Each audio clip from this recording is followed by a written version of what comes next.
संदेशा भिजवाया कि सुखदेव ऋषि आए हैं और आपसे उपदेश लेना चाहते हैं।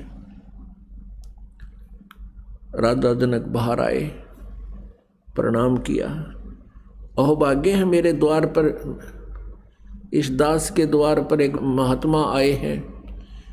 चारपाई बिछवा दी, नौकरों से आसन लगवा दिया, सुंदर कपड़े बिछवा दिए और कहा आप विराजमान होइए महात्मा सुखदेव जी। तो सुखदेव जी कहने लगे नहीं, मैं नीचे बैठूंगा, मैं उपदेश लेने आया हूँ, आपको गुरु बनाने आया हूँ। अपने आत्माओं, राजा जनक ने कहा कि सुबह आपको उपदेश दूंगा, आप विश्राम कीजिए। वो विश्राम किया। सुबह क्या किया राजा जनक ने, अपनी सबसे बड़ी औरत को, यानी जिसको पटरानी कहा करते थे, उससे कहा कि ऐसे ऐसे एक ऋषि नाम लेने आया है, दीक्षा लेना चाहता है, उसमें अपनी एक सिद्धि की बहुत ज़्यादा प्रभुता मान रहा है, वो सिद्धि पाकर के एक बहुत अभिमानी बन गया है। ऐसे कर एक चूल्हे के ऊपर एक पतीला रख दिया और उसमें अच्छे मोटे मोटे लक्कड़ ला दिए और पानी ऐसे उबाल दिया जैसे चाय का पानी उबाला कर चाय का, और उसके साथ में ही नहाने के लिए एक पटड़ा डलवा लिया, पटड़ा नान का, और सुखदेव ऋषि को सामने बैठा लिया कि बैठ जा महात्मा, मैं नहा लूँगा, कोई फिर तुझे नाम दूंगा, स्नान कर लेता। वो जो पटरानी थी, वो बड़ी जो औरत थी, सबसे पहली पत्नी थी, वो क्या करती है, राजा जनक बैठ के पाटड़े पे और उधर से वो क्या करती है, उस उबलते हुए जल को लोटे में भर के और राजा जनक के सिर पर चोटी में डाले और हाथ नवावे सारे कमर कमर पे, और वह पानी उबलता न्यू उठा कर राजा जनक के सिर पर डाले और सुखदेव न्यू हुए। अब उसका न्यू होगी जलेगा, वह जितनी बार भी डालर वो न्यू हुआ कि यो जलेगा। तब राजा जनक ने कहा कि ए सन्यासी, ए ब्रह्मचारी, हम तो गृहस्थी हैं, आइएगा, मेरे स्नान करने के उपरांत जो ये जल गटर में जा रहा है, ये नाली के अंदर से बहकर जा रहा है, इस नाली के पानी में तू उंगली डाल के दिखा दे व्यास के बेटा, तब मान जाऊंगा तू किसा ब्रह्मचारी है। सुखदेव ने बोला मैं ना करूं इसी गलती, मैं तो उंगली दे दी तो सारे हाथ जल जाए मेरे तय। तो कहते हैं राजा बिहंस देई जब तारी, और कहता मुझे स्नान करावे एक नारी, इसके हाथ भी ना जलते, तू अंडी पा गिरा था। तो जैसा भी राजा जनक को ज्ञान था, वो राजा जनक ने अपने उस शिष्य सुखदेव को सुनाया। अपनात्मा परमात्मा का विधान है कि यही राजा जनक सतयुग के अंदर राजा अम्बरीश थे, और उस समय भी राजा अम्बरीश को भी परमात्मा मिले थे, जाकर के ज्ञान समझाया था। लेकिन अन्य ब्राह्मण और ऋषि वो साथ के साथ ये ज्ञान के नाशक साथ ही रहते हैं, उन्होंने उस परमात्मा के विचारों पर उस अम्बरीश ऋषि को विश्वास नहीं होने दिया। उसके बाद फिर वही आत्मा राजा जनक हुई अम्बरीश जी वाली, और फिर परमात्मा उसको फिर मिले थे, बहुत ज्ञान समझा था, लेकिन फिर भी वो अपनी ही साधना ब्राह्मणों से सुनी हुई आधार से ही करते रहे।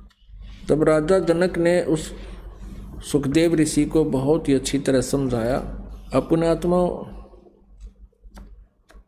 परमात्मा के ज्ञान के आधार से हम इनकी तुलना करते हैं, ये कैसे ऋषि थे। एक सिद्धि को पाकर के ये प्रभु पाक जाते थे, और परमात्मा जी कहते हैं, परमेश्वर कबीर जी कहते हैं कि ये जो सिद्धियां हैं ये जीव की शत्रु हैं। अब थोड़ी सी वार्ता सुनाते हैं जो राजा जनक और सुखदेव की हुई। सुर नर मुनि गण गंधर्व ज्ञानी, सबसे ऊंचा है अभिमानी। अधर विमान चले मन रूपा, गर्भ योगेश्वर ज्ञान स्वरूपा। इंद्री 5-25 साधी, गर्भ योगेश्वर जोगी बादी। गरीबबादी जोगी बाद कर, विचरा तीनों लोक। सतगुरु जनक विधेहि, बिन वो पावत नाही मोक्ष। सुखदेव कल्प वृक्ष की छाही, जनक विधेहि करे गुरु नाही। जनक बड़ा अक सुखदेव जोगी, 10 सहस रानी रस भोगी। सुखदेव बोले ज्ञान विवेका, हम स्त्री का मुख नहीं देखा। हम हैं गर्भ योनि से न्यारा, ज्ञान खड़ग इंद्री पर हारा। कैसे शीस नमाऊं जाई, जनक विदेही राजा भाई। पुंडरीक नारद मुनि व्यासा, ब्रह्मा विष्णु महेश उपासा। आसन आदर अति अधिकारा, सुखदेव सकल माही सिरदारा। 14 भवन फिरे पल माही, सुखदेव सरवर दूजा नाही। सुरते 388, सुखदेव की सब करें खवासी। वशिष्ठ विश्वामित्र ज्ञानी, कागभूषण कहो परवानी। अब कागभूषण जैसे, विश्वामित्र जैसे, वशिष्ठ जी जैसे महापुरुष वहाँ विद्वान थे स्वर्ग में, तो उन्होंने आपस में विचार करने लगे, बताओ ये नाम नहीं ले रहा, उपदेश नहीं ले रहा, तो इसकी क्या हालत होगी। कागभूषणी ध्यान धर, बहे जो पद परवान। आधीनी अधिकार बिना, सुखदेव मूड अज्ञान। अहंकार भरा पड़ा है, एक सिद्धि पा करके और हवा में उड़ रहा है। तो कागभूषण जी को भी परमात्मा मिले थे कबीर देव जी, उनको बहुत ज्ञान समझा था। उसी आधार से कागभूषण जी कह रहे हैं कि सुखदेव आदि बिना आप जीवन नष्ट कर रहे हो, अहंकार भगवान को पसंद नहीं। सनक सनंदन नारद भाई, सुखदेव ज्ञान बहुत समझाई। नारद कुंची मर गुरु की न्या, कहाँ ज्ञान में हो गया ही ना। यहाँ तक तर्क दिया गया सुखदेव को कि जैसे नारद जी ने एक धीमर को गुरु बनाया था, इसकी के बेइज्जती होगी, ना तो 84 लाख योनियों में जाता। अपनात्मा ये आध्यात्मिक ज्ञान है और तत्व ज्ञान है। अब यहाँ एक प्रसंग और आपके हृदय में आवेगा कि जैसे गुरु तो बनाना है, लेकिन गुरु कैसा ही हो, नहीं, गुरु भी पूरा हो। परमेश्वर अपनी अमृतवाणी में कहते हैं पूरे गुरु की सेवा ठाने, पूरे गुरु से बात बने, तत्वदर्शी संत से बात बनेगी। अब ये जैसे आध्यात्मिक ज्ञानहीन प्राणी संत गुरु कहा करते थे, गुरु होना चाहिए चाहे कोई हो। जैसे नारद जी ने एक मछियारे को, झीमर को गुरु बना लिया था, तो आम आदमी इस बात पर सेट हो गया, गुरु बनाना जरूरी है, गुरु बिन मोक्ष हो को नहीं, किसाए हो गुरु बन जा। एक बुढ़िया को एक बहन हमारी शिष्या लेकर आई, रोहतक की थी वहाँ करोथा आश्रम में, और वो कहने लगी ये नाम लेवागी जी हमारी पड़ोस में रहती है। माँ भाई ठीक है बहन, इसको सारे नियम बता दिए अपने। हमने सारे नियम बता दिए, बोले हाँ जी ठीक से, ठीक है ठीक से, नाम लेगी।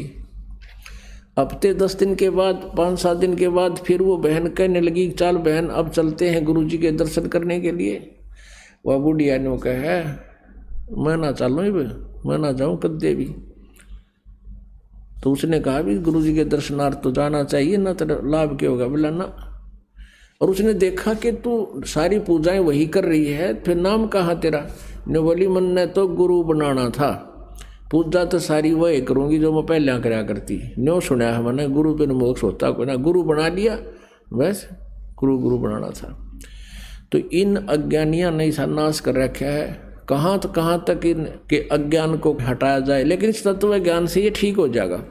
और फिर ये बता रखा भाई पूरे गुरु बिना बात बने नहीं, यह भी सच्चाई है।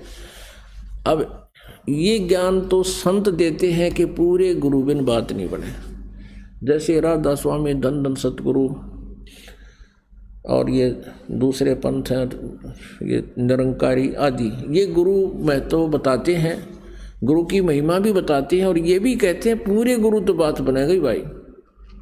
गुरु पहुंचा हुआ हो तो उस कैटेगरी के जो अनुयायी हैं उन ग्रुपों में, तो उनको इतना जरूर प्रतिदिन सुनने को मिल जाता है, गुरु पूरा हो तो वो अपने ही गुरु को पूरा मानकर वहाँ सेट है। एक बहन वृद्ध हो रही थी, वो आई एक बहन के साथ उपदेश लेने के लिए,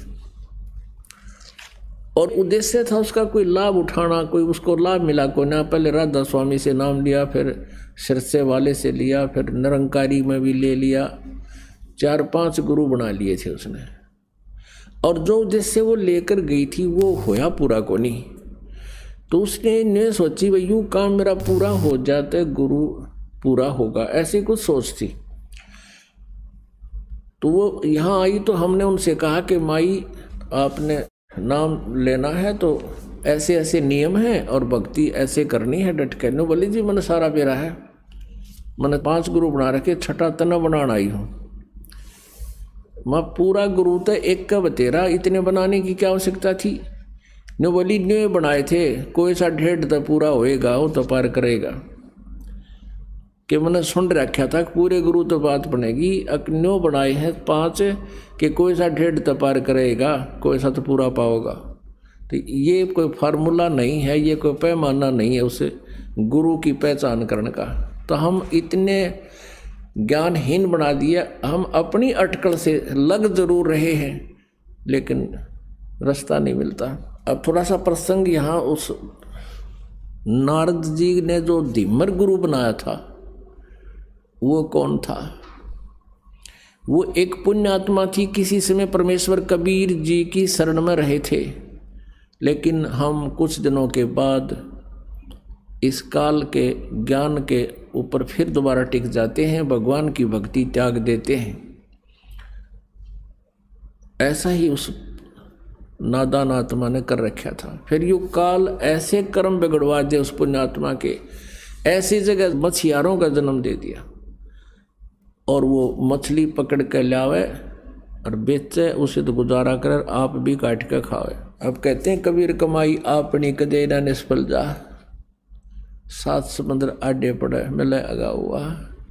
क्या हुआ कि एक बार वो जिस राज्य में रहता था वहाँ के सभी तालाबों की मछलियाँ उसने पकड़ ली थी, कालू नाम के जीमर ने, वो तो खाली हो लिए थे। उसने देखा कि पड़ोसी राजा एक बहुत धार्मिक व्यक्ति था, उसने सब जगह ये आदेश दे रखा था कि मेरे राज्य में हिंसा नहीं हो, जीव हिंसा नहीं हो, और इस कारण से किसी भी तालाब में कोई मछलियाँ नहीं पकड़ता था।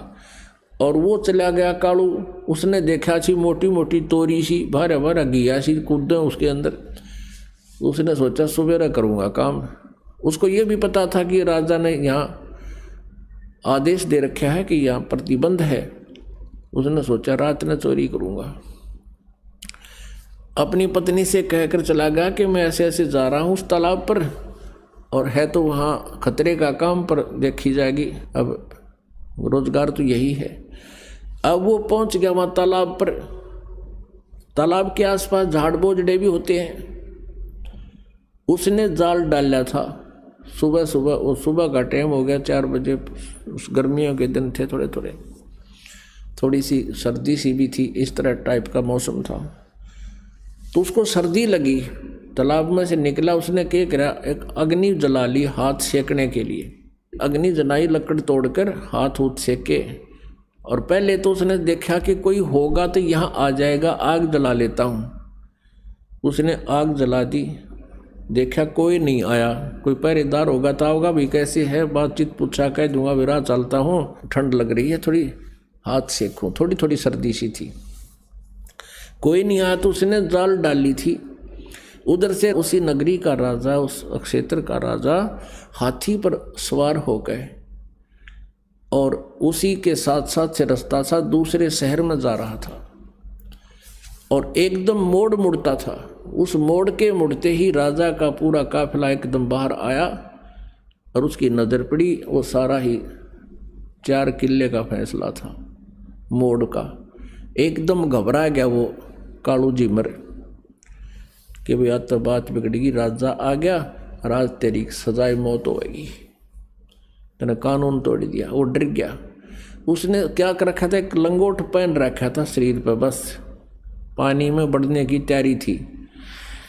तो उसने, और ऊपर बड़े बड़े बाल थे, दाढ़ी थी। उसने और कोई बात ना सूझी बचाओ कि जो राख लकड़ी जला रखी थी वो राख थी। उस राख को सारे शरीर पर, मुंह पर सारे ला के और वहीं बैठ गया। वो धुआं सा बना हुआ था, थोड़ी थोड़ी आग सलग रही थी। साधु रूप बना के बैठ गया। वो राजा था धार्मिक, उसने देखा महात्मा बैठा है, वहीं काफिला रखवा लिया। अकरों को हाथी से नीचे उतारो, अंबारी वो लगा दी पड़ी थी, वो नीचे उतार दिया। और वो आंखें खोल कर देखा कि ले भाई मर गया आज तो तुम। आधी आधी खोल और फिर बंद कर लेकर आज मर गया, वो तो आ गया तेरी तरफ। उसने सोचा और कोई चारा भी नहीं है, अगर बच गया तो इससे मुद्रा में बच गया। राजा ने आवाज़ लगाई, प्रणाम किया, राम राम बोलिया। वो कड़ा बोला, बोलते पिछने पहचाना जा, कति मौन धारण कर गया। अब राजा ने सोची वे साधु संत अपनी भक्ति करते हैं, इनको गणा छेड़ा छाड़ी नहीं करनी चाहिए। 5 असरपी सोने की असरपी होती थी, अच्छी 10-10 ग्राम की, और वो 5 असरफी वहाँ पूजा रूप में उसके चरणों के पास रख दी। राजा थोड़ी देर बैठा, प्रणाम करके चल पड़ा। उधर से उसके डरते की, क्योंकि पिछले संस्कार अच्छे थे, उसका वो समाधिस्थ हो गया और ऊपर स्वप्न सा देख रहा है। उधर से उसकी पत्नी को चिंता हुई कि आया नहीं, दिन के 10 बज गए। वो चली करता है, जिस सरोवर का वो कह के गया था वहीं जाकर देखा तो क्या कर रहा है, साधु बना बैठा। और उसकी पत्नी ने पहले तो उसको आवाज़ लगाई कि तू मर रहे गाड़ा की, तू बैठा है, चाल जल्दी करने, कोई अड़ा आ गया, यहाँ आ गया, तुझे पकड़ लेगा। हो ना उठिया तो उसके एक मारा कड़मड़ थप्पड़ के खड़ा हो ले तो। उसने नो कहा, मैं तो आज आया था जी, आज आया था जी। उसने सोचा ये राजा के सर्वेंट आगे की तय, नो कहा जी मैं तो आज पहली बार आया था। उसने देखा उसकी पत्नी अपनी पत्नी से कहने लगा, राजा कहाँ गया? उसकी पत्नी बोली, राजा कौन था? अगर राजा आया था यहाँ से। वो बोली, राजा आता तेने छोड़ देता। फिर उसने देखा 5 असरफी रखी हैं। अब देखो कैसे परिवर्तन आता है। अब उसने नो सोच ली कि हे भगवान, हे परमात्मा, तेरे नाम पर मैंने तो नाटक सा कराया था, एक नकली स्वांग भरा था आपकी शरण का, और इतना ही मैं अपनी इतनी हमें सुरक्षा भी दे दी, मेरी जान भी बख्श दी, ये 5 असरफी दे दी, मैं 10 साल भी इतनी कमाई नहीं कर सकता जो आपने मेरे पास रखवा दी। उसी दिन से बैराग हो गया कि परमात्मा तेरे नाम में, तेरी शरण में इतनी शक्ति, इतना सुख। अपनी पत्नी से कह दिया कि ले ये तेरी 10 साल की 20 साल की कमाई है यार, ले जा तू, और मैं आज के बाद मछली पकड़ूं को नहीं। घर चले गए। उसकी पत्नी बोली, काम करे बिना नहीं सरा करता, जा वो दे दे जाड़ा हाथ में, वो बांध दे रोटी 4 उसके।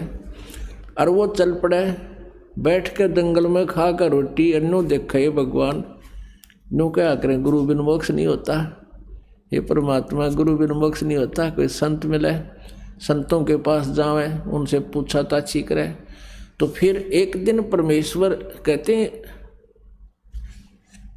इस आत्मा की प्रत्येक रिक्वायरमेंट को सब परमात्मा पूर्ण ही पूरा करता है, जो तीनों लोकों में प्रवेश करके सबका धारण पोषण करता है। परमेश्वर आगे एक साथ 2 रूप बना के कबीर देव जी, और उससे कहा कि भाई भगत कैसे बैठा है, कि महाराज जी मैं भक्ति करूँ हूँ। परमात्मा ने कहा, भाई गुरु बिन बात तो ना बनाया, गुरु तो होना चाहिए। कहा जी गुरु तो होना चाहिए। आप बन जाओ मेरे गुरुजी। कहाँ भाई ठीक है, मैं बता देता हूँ, नाम ले, भक्ति कर, ऐसे ऐसे करना, ये करना, ऐसे नहीं करना। अब उसने करी डट का साधना और कुछ ही दिनों में उसको काफी उपलब्धि होगी। उधर से वो जो गुरु था,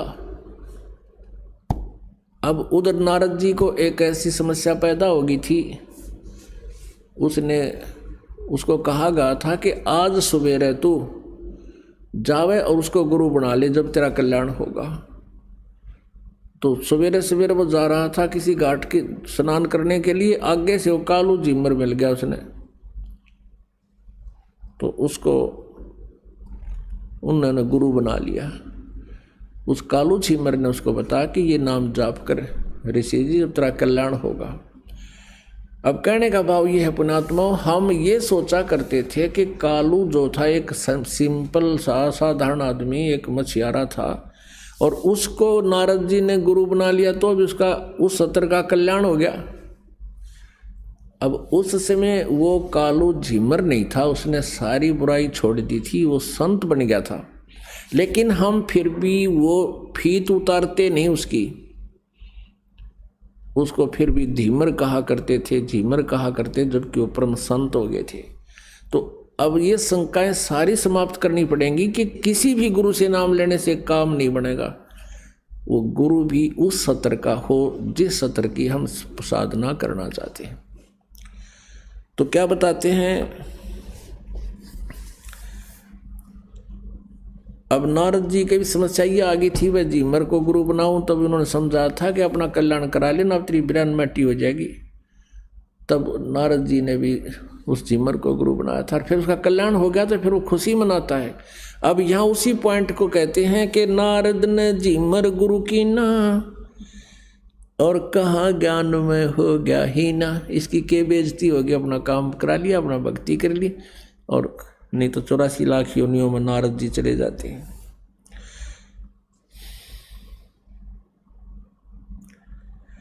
बोले ब्रह्मा विष्णु महेशा, सुखदेव नहीं तेरा ज्ञान प्रवेशा। चिन्या नहीं पुरुष अविनाशी, सुखदेव गर्भ योनि के वासी। जनक विदेह करो गुरु सोई, गर्भ योनि से छूटो तो ही। जनक विदेह का ज्ञान है न्यारा, सुखदेव गर्भ योनि अवतारा।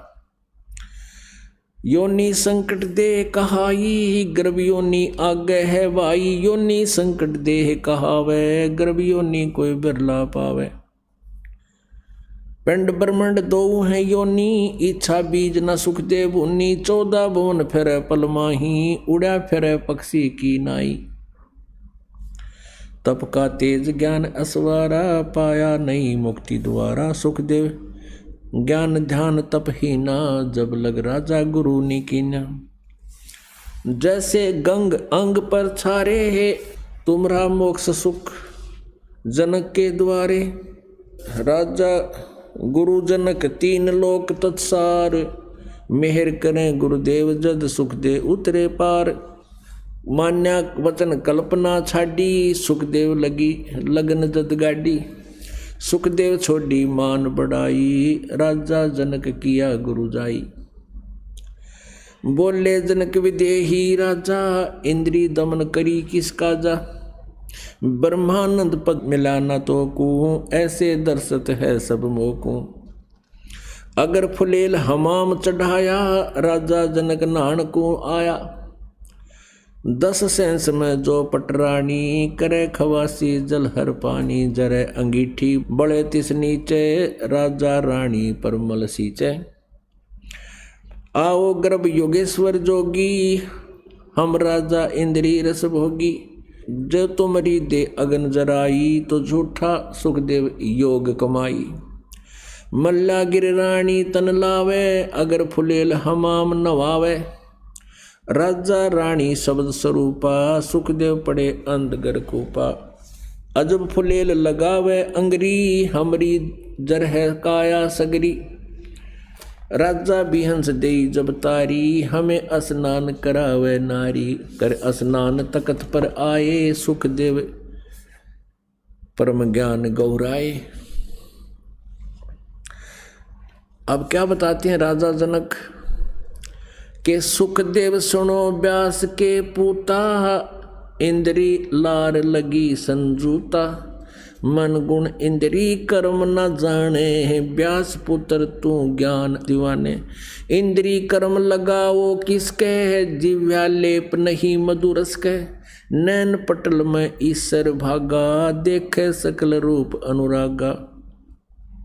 अब क्या बताते हैं? अब वैसे तो पुण्यात्माओं ये ज्ञान जो है परमेश्वर ने राजा जनक को दिया था। राजा जनक जी ने परमेश्वर का ज्ञान तो ग्रहण कर लिया था, लेकिन साधना उसी सतर की वो करता था, विष्णु जी का उपासक था।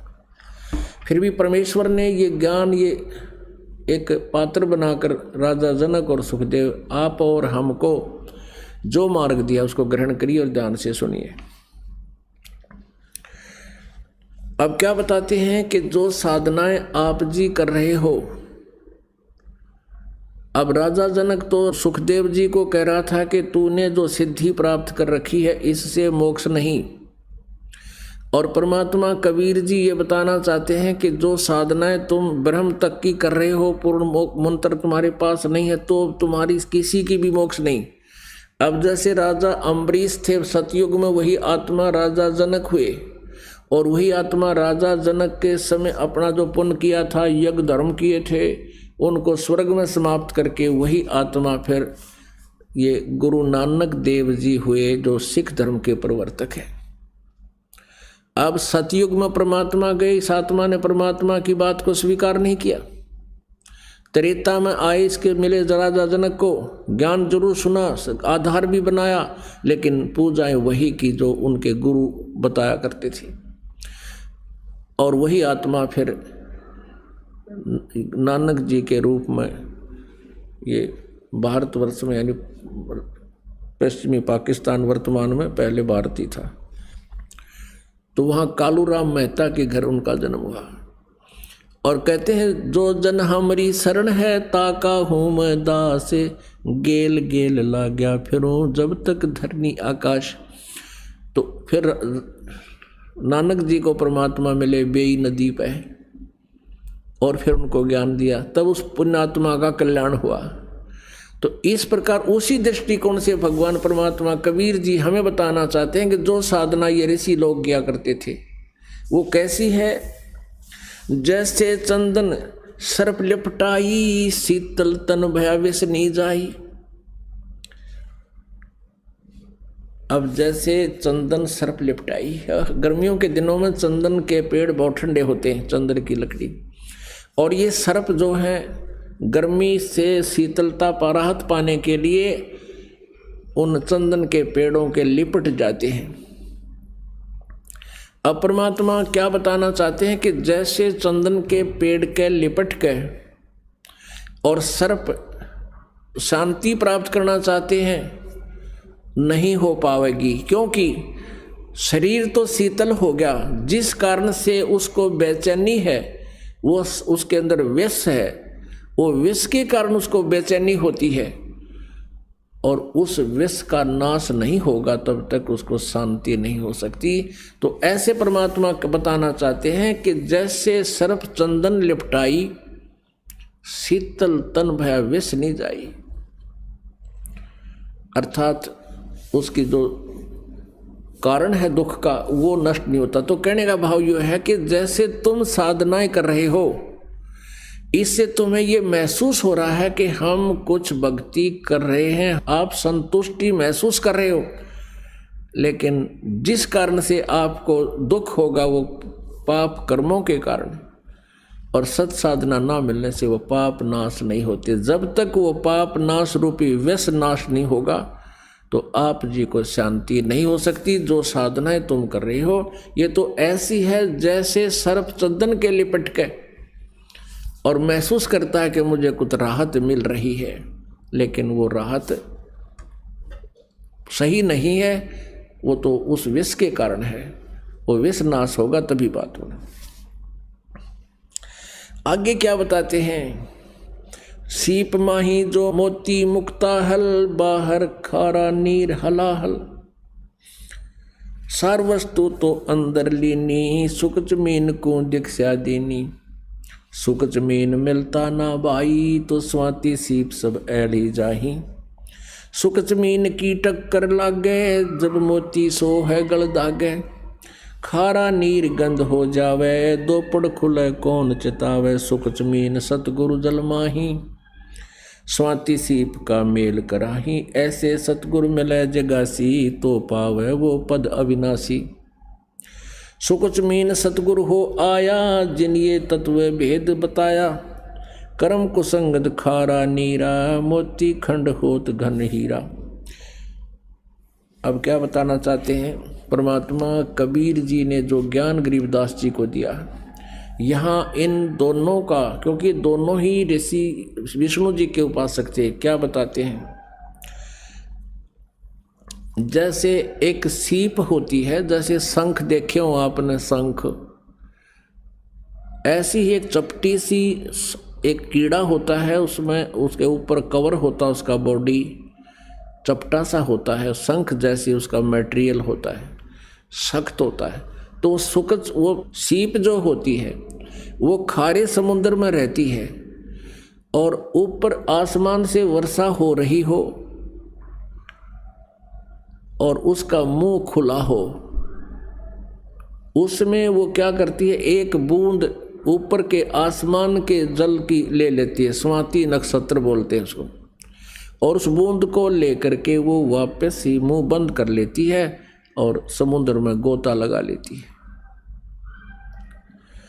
अब उसमें क्या होता है कि सीप के मुंह पर ऊपर एक मांस सा लग जाता है, अपने ऑटोमेटिकल सिस्टम है, ऊपर एक मांस का कवर सा बन जाता है उसी की बॉडी से, और उधर से वह सीप के अंदर मोती बनना प्रारंभ हो जाती है। जब वो मोती परिपक्व हो जाती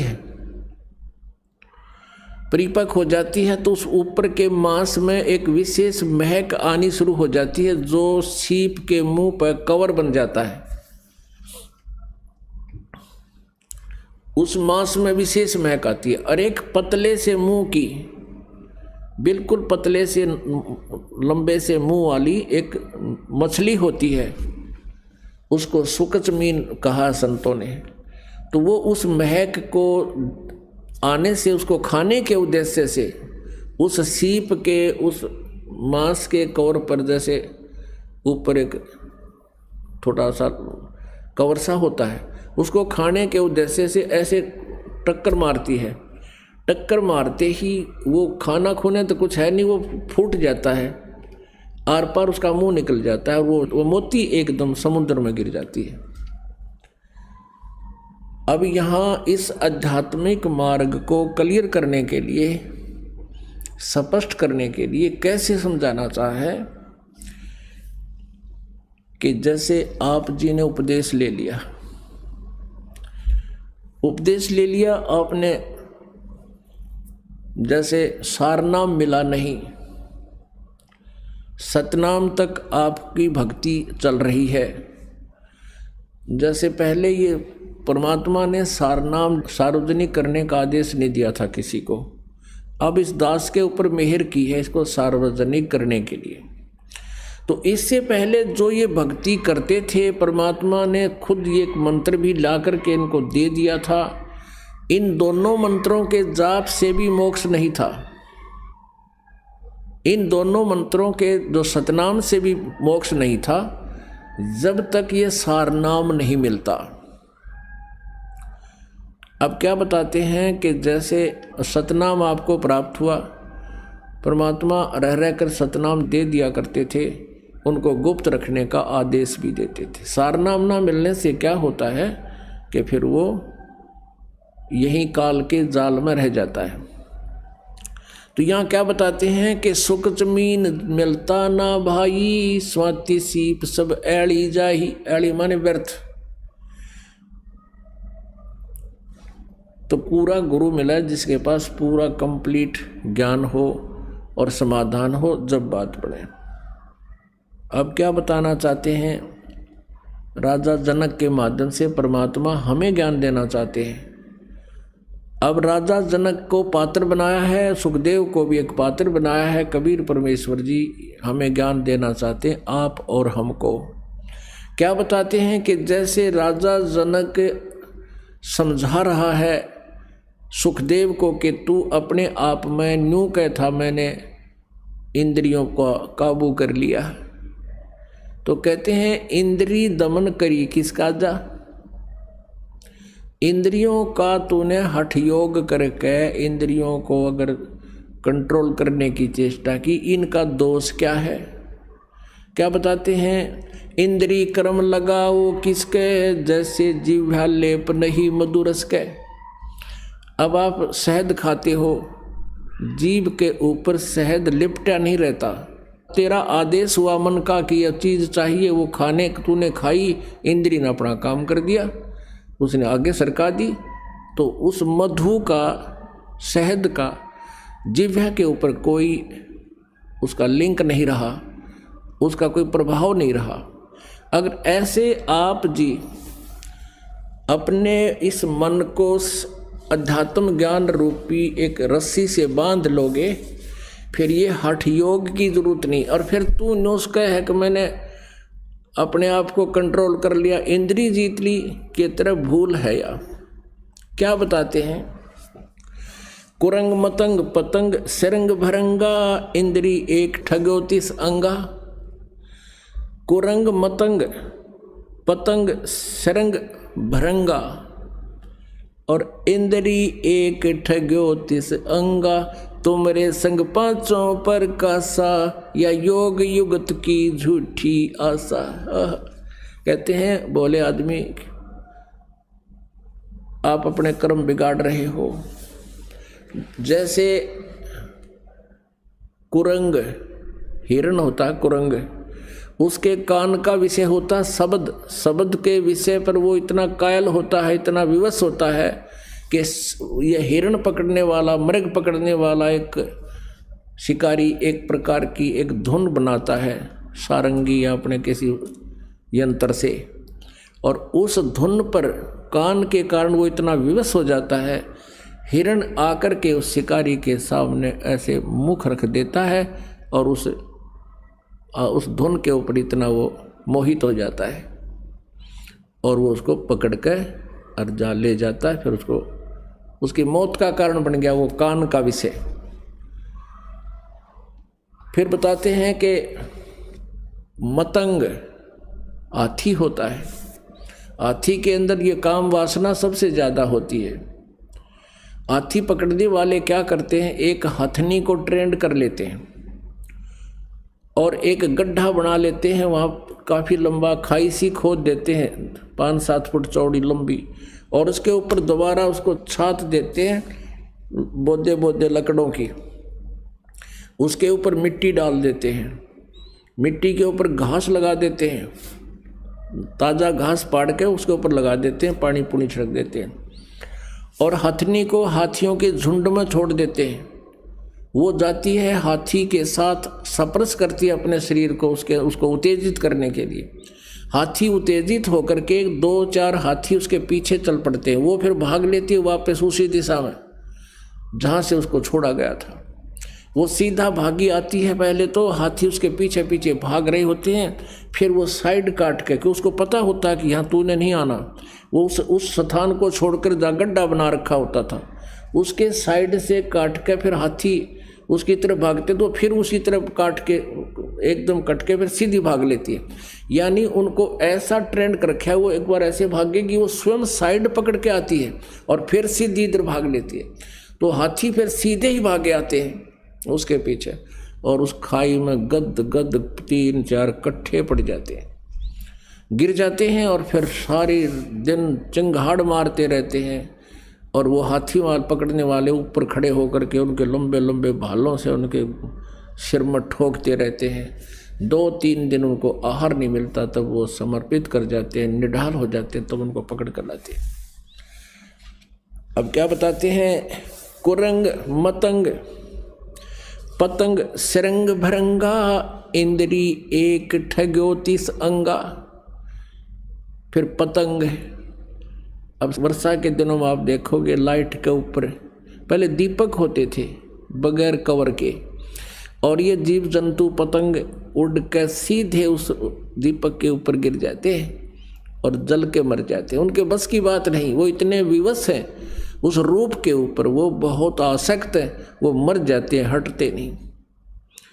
फिर बताते हैं कि जैसे शरंग कहे मछली ने, अब मछली पकड़ने वाला क्या करता है, एक लोहे के एक तार का कांटा बनाता है और उस कांटे में एक मांस का टुकड़ा टांग देता है और उस हुक के उस कांटे के रस्सी बांध के और जल में डाल देता है, और मछली खाने के लिए एकदम ऐसा मारती है उस पर डंक, ऐसे उसको पकड़ लेती है और वो झटका देता है, मांस खाना चाहती है, वो कांटा उसके गले में अंदर घुस जाता है और उसको पकड़ के बाहर पटक देता है।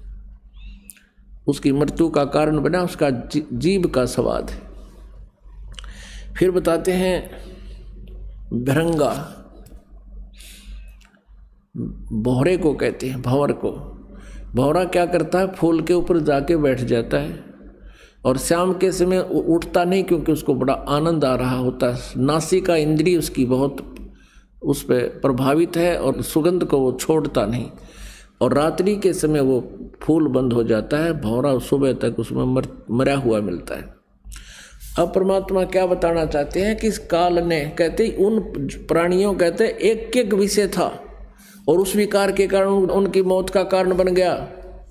तुमरे संग पांचों पर कासा, योग युगत की झूठी आशा।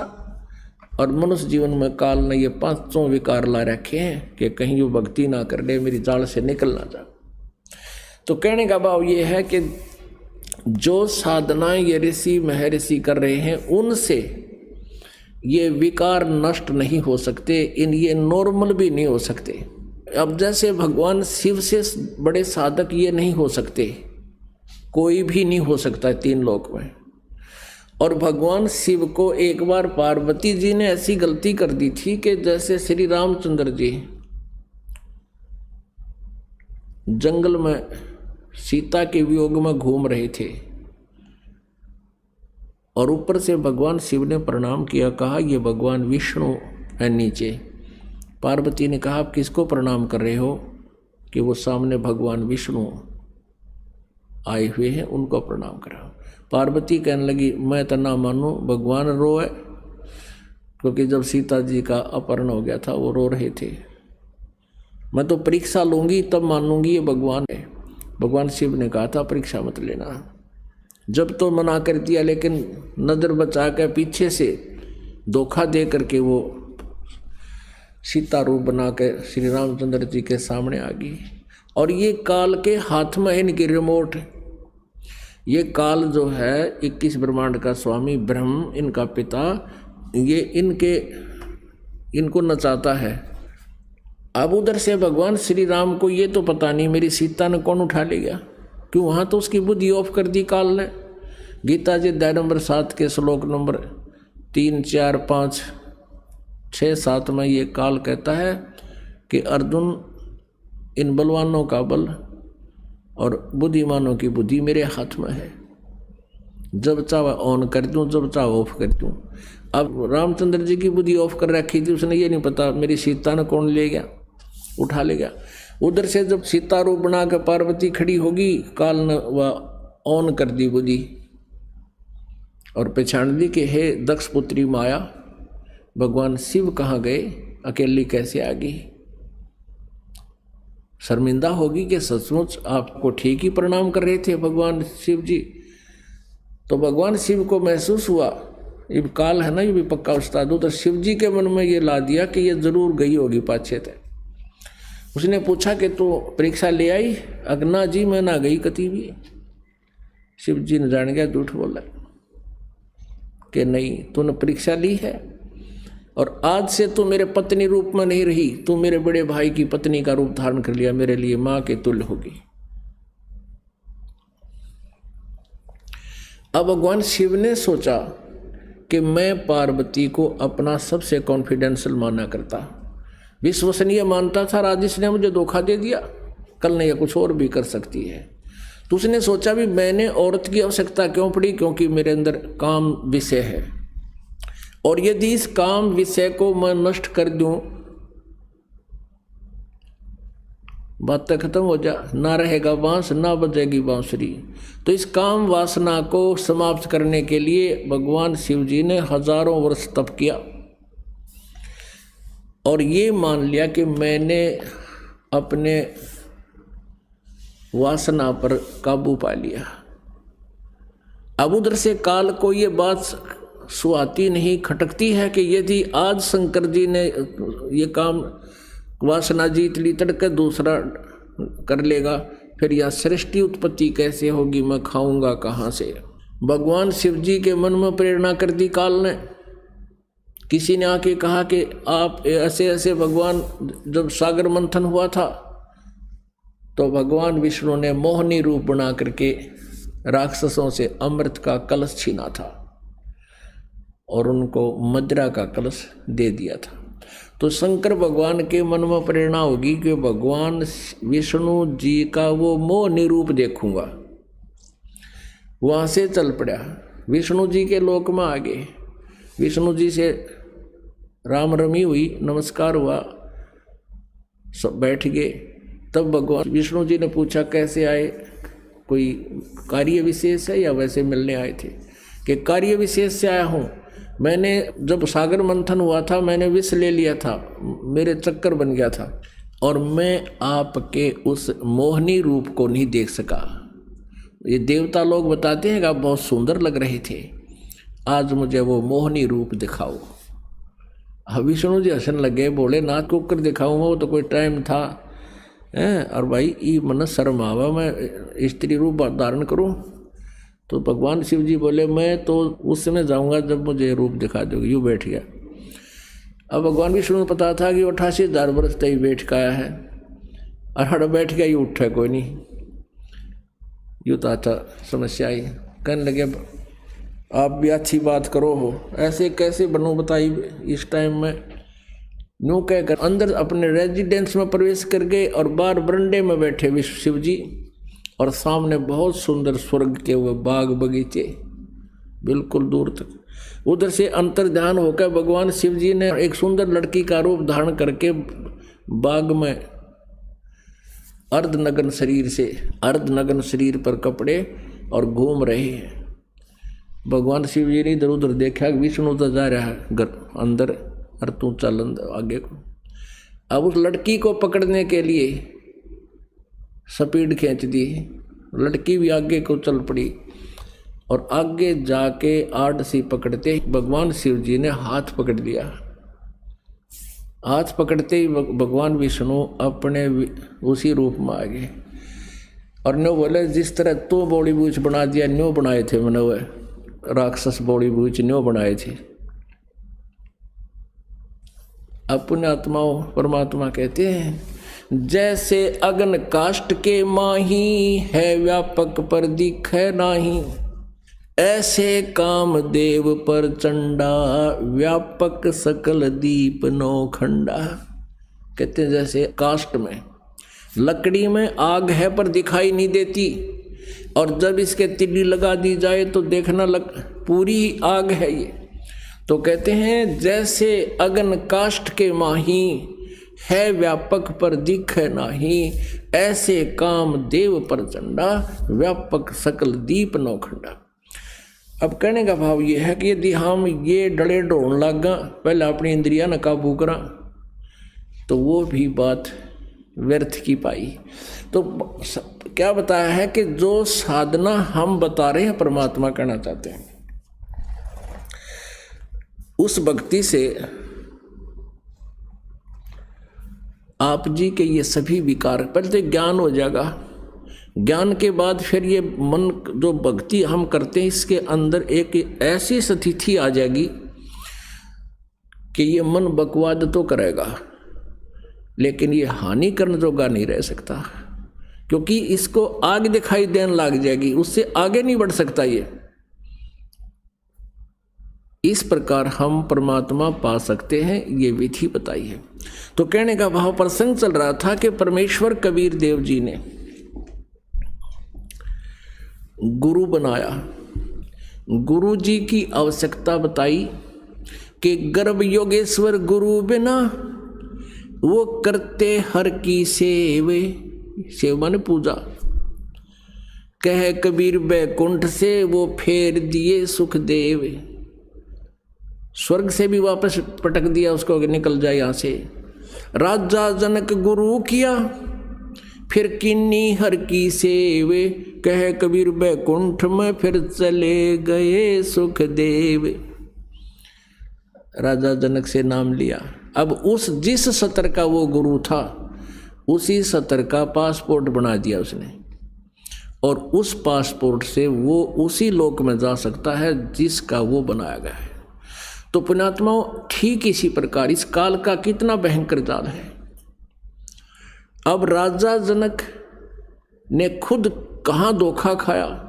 राजा जनक ने खूब पुण्य किए, बड़ी बड़ी यज्ञ की, हजारों मतलब यज्ञ किया, 100 मन के एक समय में 100 मन का एक यज्ञ की जाती है, वो कई सैकड़ों की, हजारों की, और फिर उसके आधार से पुण्य बन गए।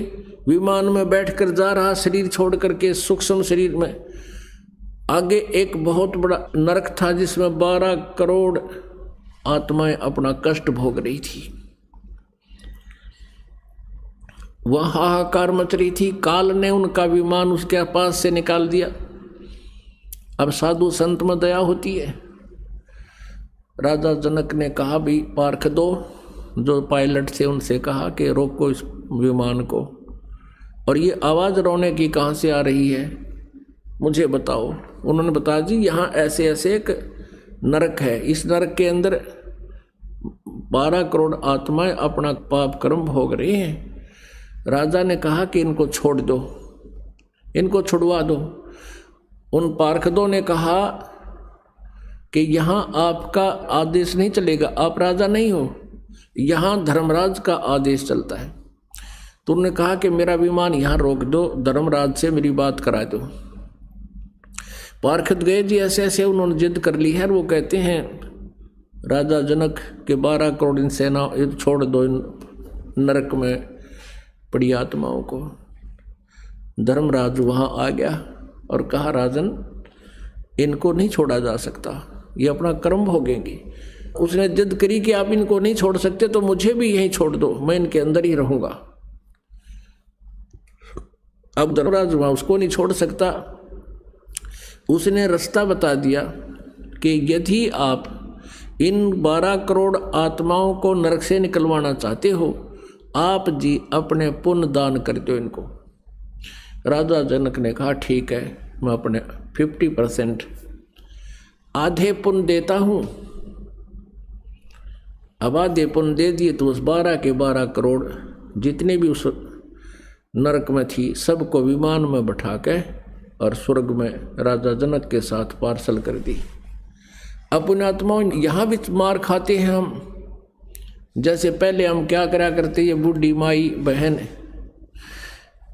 बुढ़िया के पैर दबाओगी, एक जैसे औपचारिकता करते हैं, और बुढ़िया आशीर्वाद दिया करे तो बूढ़ सुहागण हो, तेरे बेटे जीवे, तेरे भाई भतीजे जीवे, थोड़ा दूध के नदियाँ बह जा। वो बुढ़िया 5-4 आने की तब पर पुछली कमाई के हों, वह उस वहाँ आशीर्वाद में खो दे। और वो तो पहले की बातें थी, अब कलयुग में तो वह भी ना रह रही। हम देखा एक बार एक अपनी पित्तस के पाँव दबाव है, पित्तस के, और वो आशीर्वाद दे, बूढ़ सुहागण हो, तेरे भाई जीवें, तेरे भतीजे जीवें, तेरे बालक जीवें, तो तेरा पति लंबी उम्र का हो। और थोड़ी सी देर घंटे के पाछा उनकी पता नहीं के बात पर बिगड़ गई। वह बुढ़िया ने होगा तेरे मरियो भाई है, डांड तने न्यों कर दिया। हाँ, वो पहले तो आशीर्वाद दे के और फिर वो बददुआ देगा, दोनों तरफ तो कर्म फोड़ लिए नालायक ने।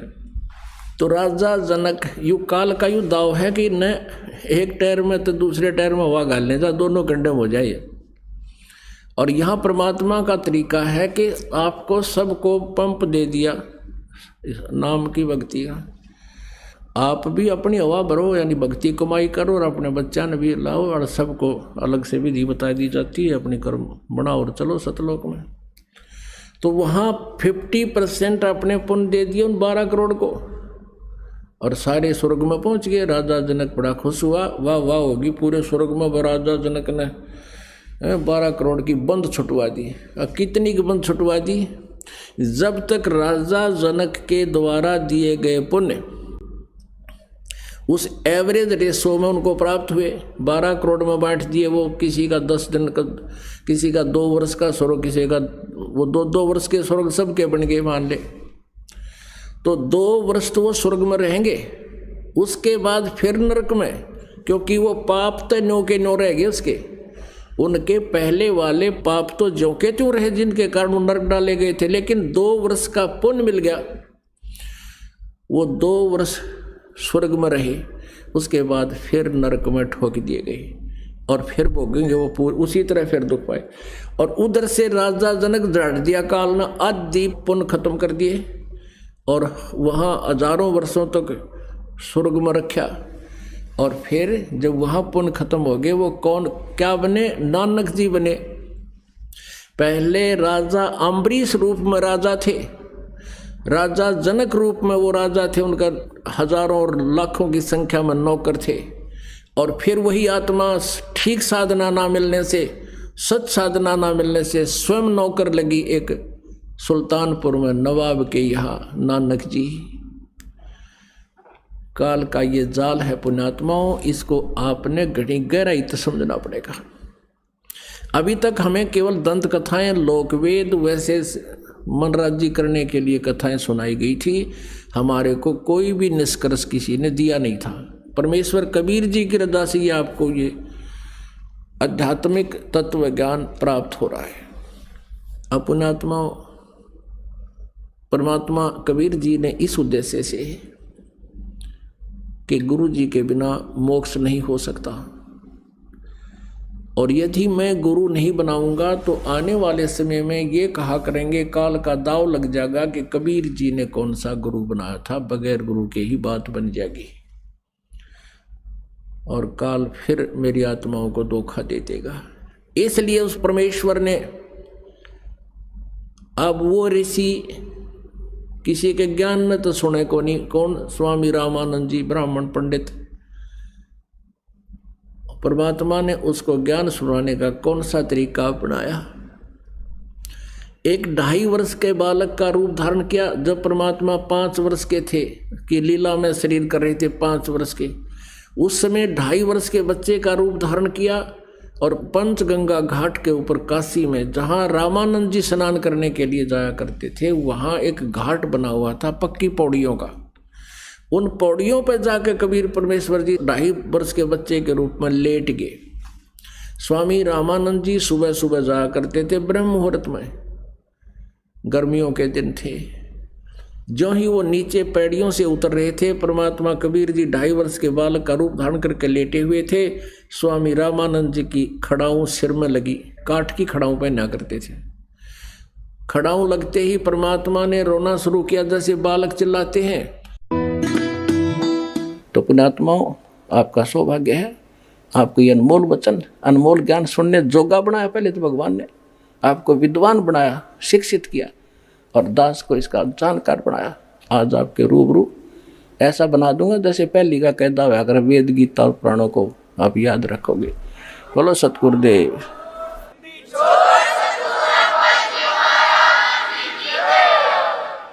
तो अब आपको कुछ भक्तों के अनुभव सुनाएंगे, जिनको परमात्मा से प्राप्त जो लाभ हुए हैं वो अपने मुख कमल से बताएंगे। सुनिएगा।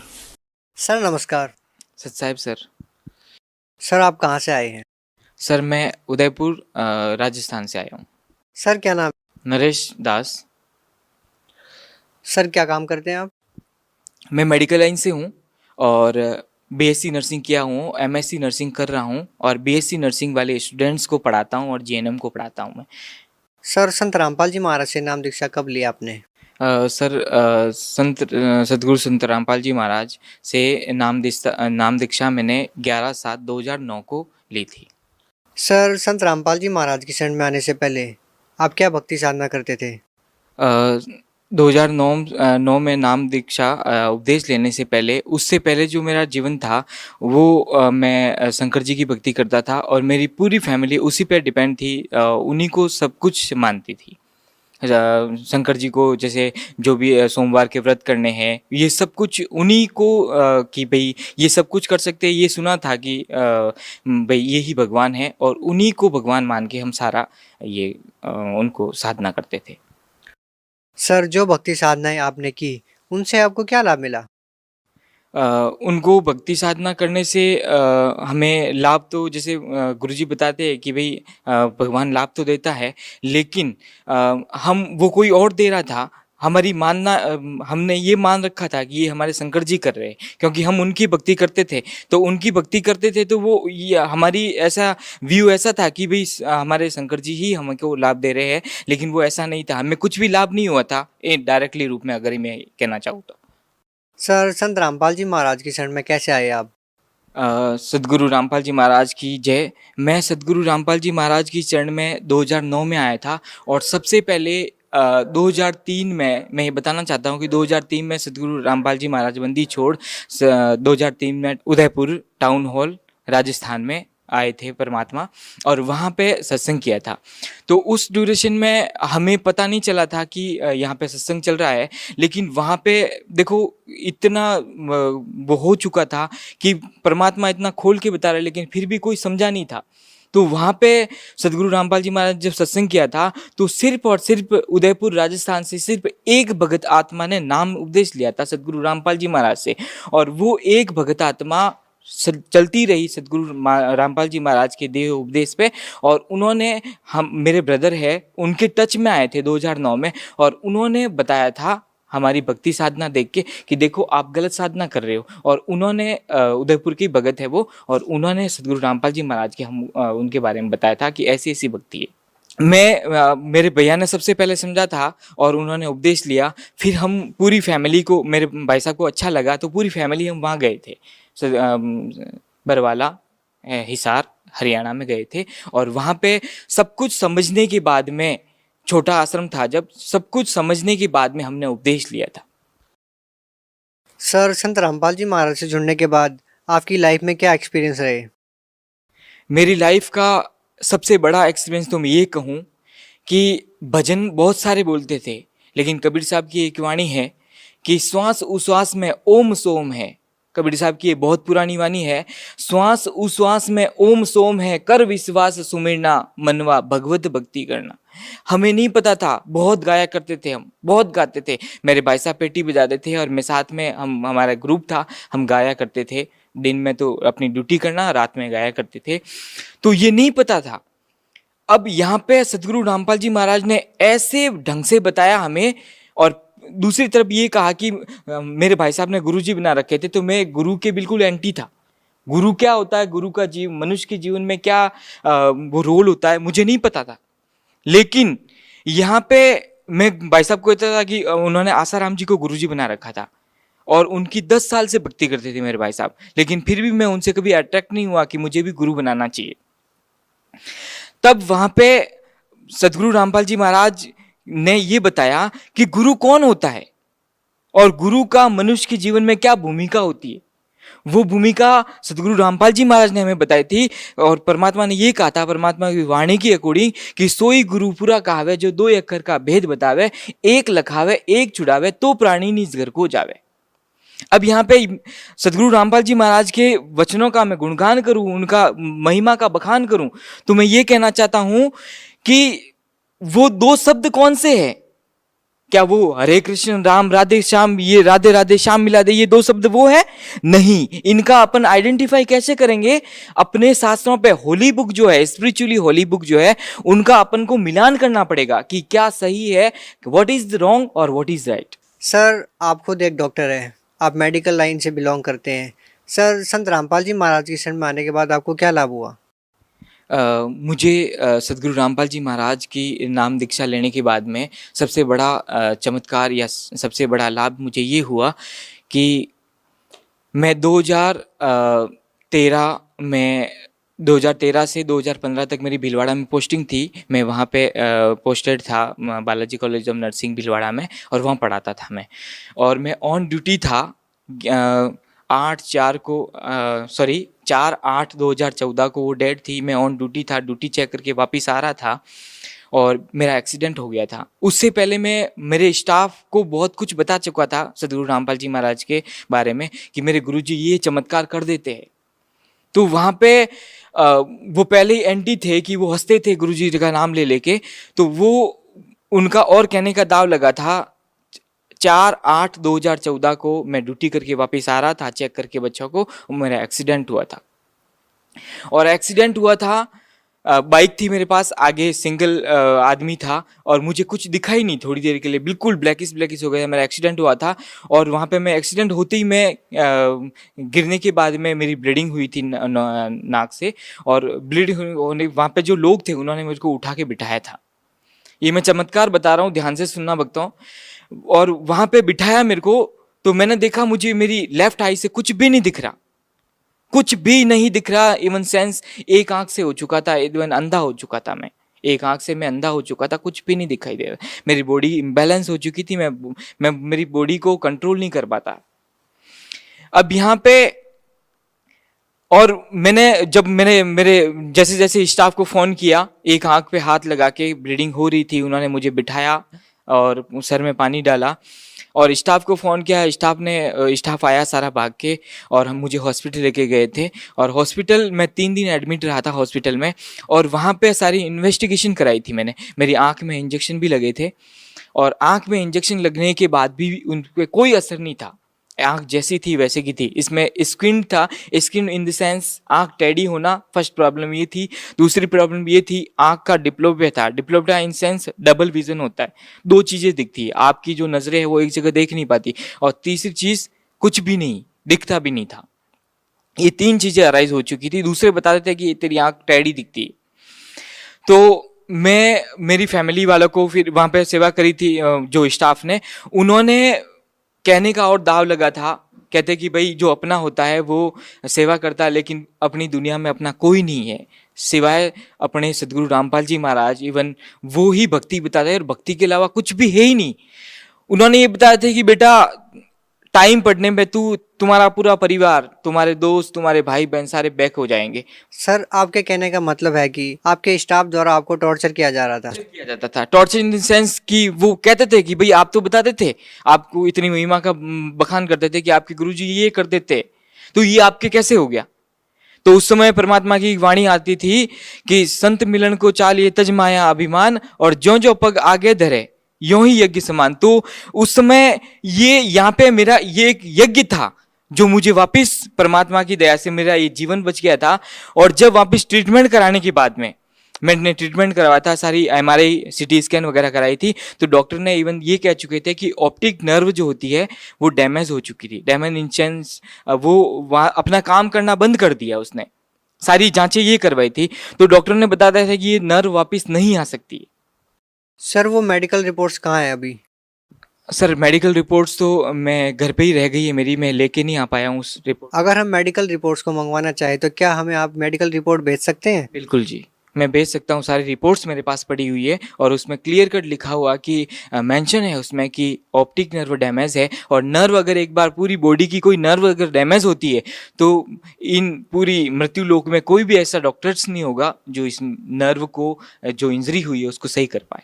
फिर क्या हुआ सर? उसके बाद ट्रीटमेंट करने के बाद में कहते कि भाई एक इस लास्ट स्टेशन होता है कि भाई भगवान होता है। कहता है ना कि भाई जो करना इंसान करना चाहता है वो सब कुछ कर देता है, और लेकिन फिर भी उसका रिजल्ट नहीं आता है, तो वो कहाँ जाता है? अपने भगवान के पास। और मेरे भगवान कौन है? बंदी छोड़ सद्गुरु रामपाल जी महाराज मेरे भगवान है। वो ही है सब कुछ इस मृत्यु लोक में। न मेरा भाई है, न मेरी बहन है, न मेरा बाप है, कुटुंब कबीला कोई मेरा नहीं है, सिर्फ मेरे है इस मृत्यु लोक में, तो वो मेरे सद्गुरु रामपाल जी महाराज है। तो मैं ये सारा ट्रीटमेंट करवाने के बाद में मैं गुरुजी की गया था कि वहीं रोना था उनके सामने जाके कि मेरे साथ ऐसा कैसे हो सकता है। तो गुरुजी को बताया था, तो गुरुदेव ने ये वचन उच्चारे थे कि बेटा ये तेरी मौत थी।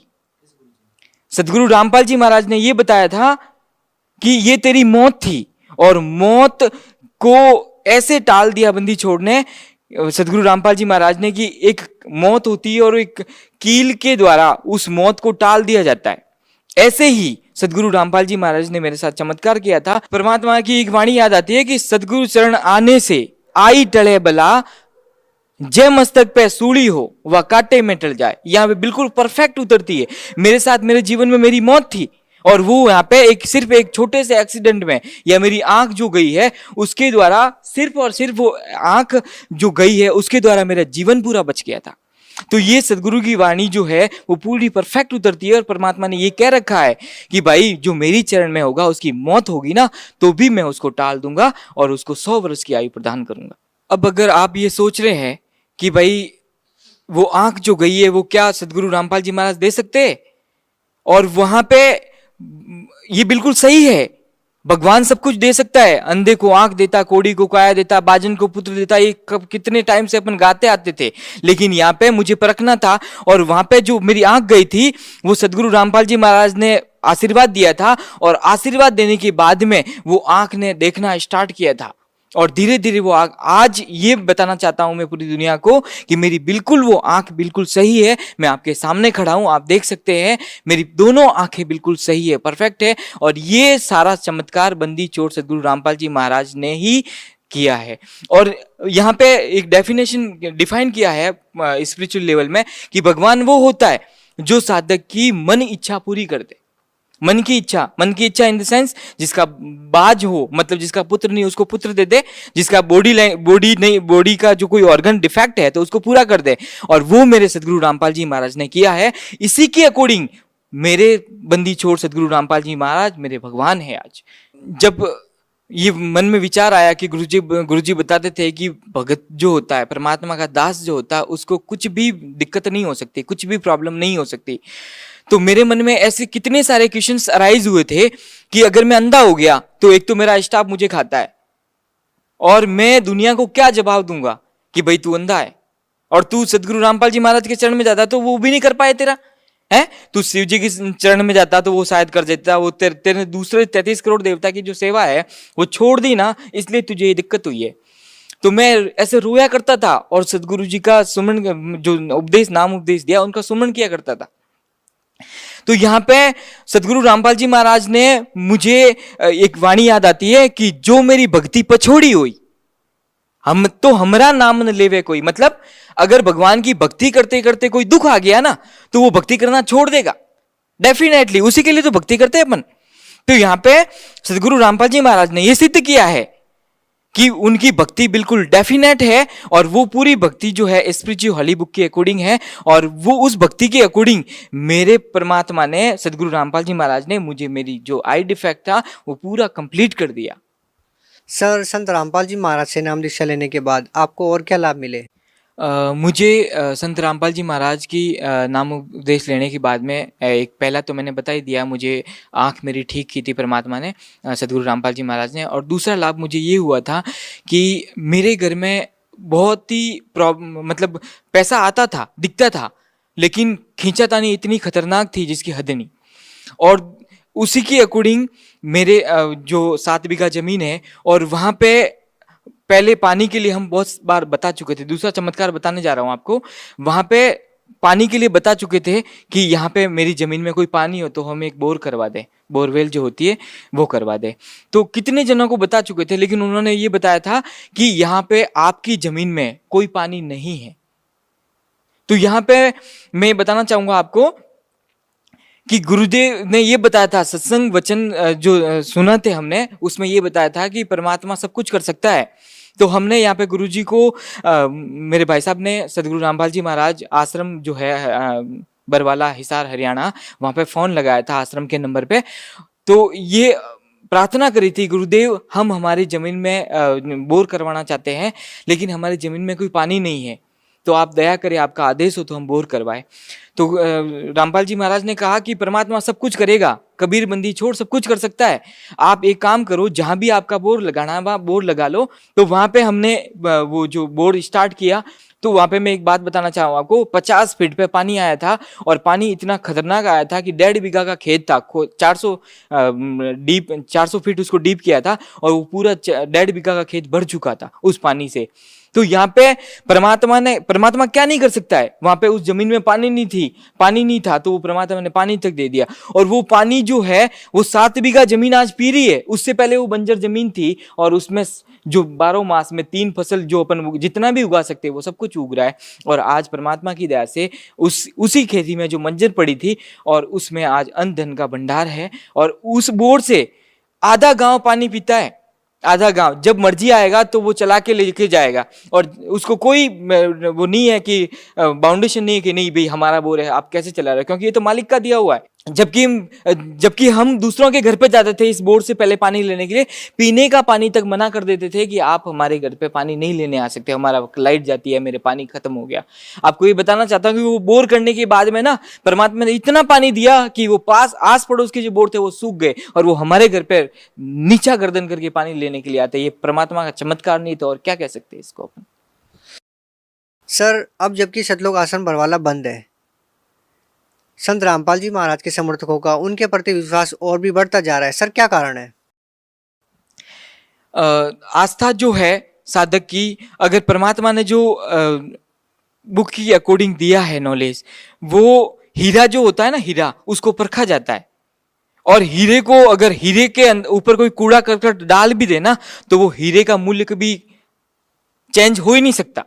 ऐसे ही परमात्मा सतगुरु रामपाल जी महाराज हमारे लिए सब कुछ है, वो हीरा है। इन दुष्टों ने, इन पापियों ने जो परमात्मा सतगुरु रामपाल जी महाराज पे कीचड़ उछाला है, किसने? आर्य समाजी ने।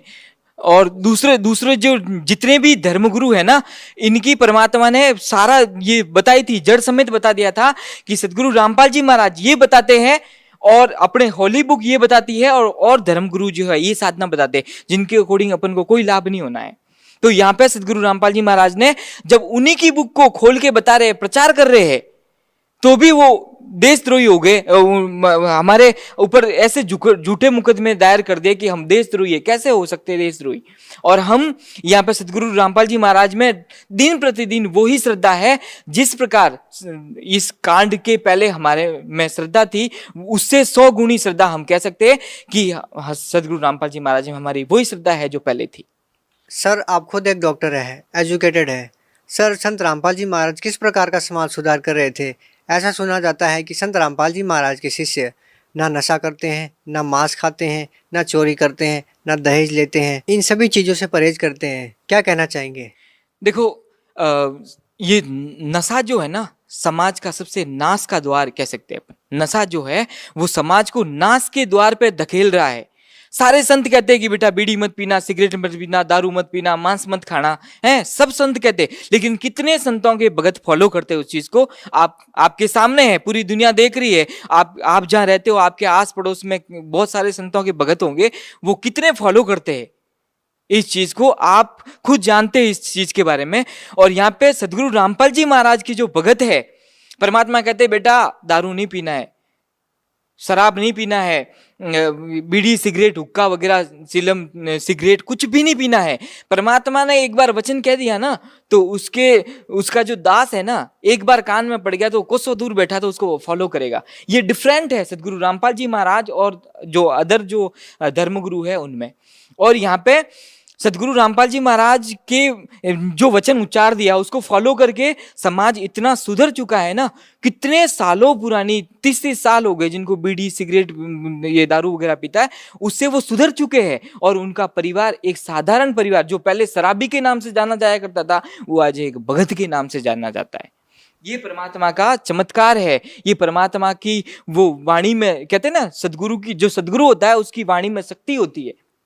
और ये शक्ति परमात्मा ने अपने भक्तों पे वो जो वचन उच्चारते हैं ना, उसको 100% फॉलो करते। यही सदगुरु रामपाल जी महाराज सबसे सही संत और पूर्ण सदगुरु कह सकते हैं अपन सदगुरु रामपाल जी महाराज को। सर, भारत को संतों की भूमि कहा जाता है। भारतवर्ष में हजारों धर्मगुरु हैं, सर आप उन सब को छोड़कर संत रामपाल जी महाराज की शरण में ही क्यों गए? सदगुरु रामपाल जी महाराज को मैं अन्य धर्म गुरुओं से इसलिए अलग और इसलिए सर्वश्रेष्ठ मानता हूँ कि और संत जो है ना, सारे संत वर्बली बताते हैं कि भाई किसी को सुख दे दिया या फिर उसको वो दे दिया, बुक के अकॉर्डिंग नॉलेज नहीं देते। ऐसे नॉलेज, ये क्या नाम है, साधना दे दी तो हरे कृष्ण राधे राधे श्याम मिला दे, ये मंत्र दे दिया। जैसे ओम ओम ओम करना, ये मंत्र दे दिया। तो उसमें कोई बेस नहीं है, उनका बेसलेस भक्ति है वो, उसका कोई बेसिक नहीं है कि आप किस प्रूफ के आधार पे बोल रहे हो। और जबकि यहाँ पे सदगुरु रामपाल जी महाराज जो है ना, वो सबसे पहले तो वर्बली बताते हैं और दुनिया को दिखाने के लिए कि भाई मैं सही हूं या गलत हूं, या जो परमात्मा का दिया हुआ ज्ञान ये सही है या गलत है, इसके लिए अपने जो हॉली बुक है, कौन कौन सी, श्रीमद् देवी भगवद गीता, पुराण और वेद, सारे जो होली बुक है, जैसे मुसलमानों की 4 बुक है, तौरेत, जबूर, इंजिल और कुरान शरीफ, इनमें भी ये सारी बुक जो है ना, सब बताते हैं गुरुजी की देखो बेटा ये गलत है और ये सही है। इसलिए सदगुरु रामपाल जी महाराज को मैं सही मानता हूं कि जो सदगुरु रामपाल जी महाराज बताते हैं, वर्बली बताते हैं, वो 101% हमारी होली बुक, जितने भी धर्म गुरुओं की, जितने भी धर्म की होली बुक है, उसमें 100% सत्य माना जाता है। और वो सब हम संत समाज ने आंखों से देखा है, भगत समाज ने आंखों से देखा है कि जो सदगुरु रामपाल जी महाराज बताते हैं वो बिल्कुल सही और डेफिनेट भक्ति है। आओ भक्ति करो सदगुरु रामपाल जी महाराज की। सर जो श्रद्धालु संत रामपाल जी महाराज से नाम दीक्षा लेना चाहते हैं, वो संत रामपाल जी महाराज से कैसे नाम दीक्षा लें? सतलोक आश्रम बरवाला तो अभी बंद है। देखो आज सदगुरु रामपाल जी महाराज का और हम सभी भगत आत्माओं का हमारा घर कह सकते हैं, वो हिसार बरवाला आज बंद है। तो अगर कोई ये सोचता है कि यार उसके मन में आता भी है कि नहीं मैं नाम उपदेश लेना चाहता हूँ, लेकिन गुरुजी तो है नहीं, आश्रम तो बंद है, मैं कहाँ जाके नाम उपदेश लूँ। और ये सत्संग सुनने के बाद में या ज्ञान ये सुनने के बाद में अगर कोई भगत जो है या कोई बुक पढ़ने के बाद में उसके मन में ये आता है तो कि मैं नाम उपदेश लेना चाहता हूँ, तो ये साधना टीवी पे जो सत्संग चल रहा है इसके नीचे एक लाइन आ रही है जिसमें सदगुरु रामपाल जी महाराज के आदेश अनुसार वहाँ पे वो नंबर दिए गए हैं, उन पे कॉल करके, उन नंबरों पे कॉल करके आप अपने नज़दीकी जो नाम उपदेश स्थल है वहाँ की आप जानकारी ले सकते हैं। ये सदगुरु रामपाल जी महाराज के अनुसार वहाँ पे आप जाके अपना नाम उपदेश ग्रहण कर सकते हैं। सर बहुत बहुत धन्यवाद आपका। सत साहिब जी।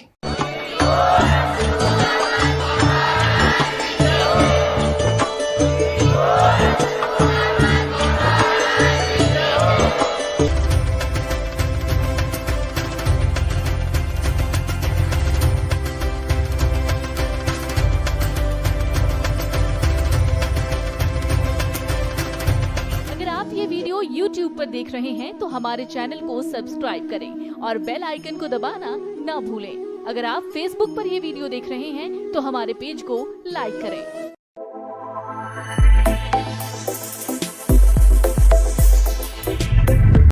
सत साहिब सभी भक्तों को, जिनको भी ये वीडियो पसंद आया हो तो वीडियो को लाइक और चैनल को सब्सक्राइब करके जरूर जाएं।